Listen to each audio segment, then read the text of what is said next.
Lahore high court نے 200 unit سے زائد بجلی کے بلوں میں پروٹیکٹیو اور نان پروٹیکٹیو ٹیرف کی بنیاد پر بے پناہ اضافے کے خلاف درخواست پر نیپرا سے جواب طلب کر لیا۔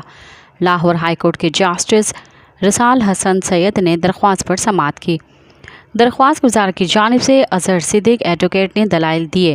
وکیل درخواست گزار نے موقف اپنایا کہ بجلی چوری روکنے کے بجائے سارا خسارہ عام صارف پر ڈال دیا گیا۔ بجلی سپلائی کمپنیاں اوور بلنگ میں بھی ملوث ہیں۔ عام صارف کے لیے 200 یونٹ سے زائد بل پر رعایت ختم کر دی گئی ہے۔ درخواست گزار کے وکیل نے کہا کہ 200 سے زائد یونٹس کے استعمال پر رعایت ختم کرنا بنیادی حقوق کی خلاف ورزی ہے۔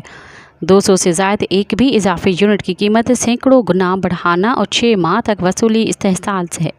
وکیل درخواست گزار نے استدعا کی ہے کہ نیپرا کی استحصالی پالیسی کے ماورائے آئین قرار دیتے ہوئے کالعدم قرار دیا جائے۔ جسٹس رسال حسن سید نے ریمارکس دیے کہ کسی بنیاد پر بجلی کی قیمتیں بڑھائیں گئی، عدالت کو آگاہ کیا جائے۔ مزید خبرن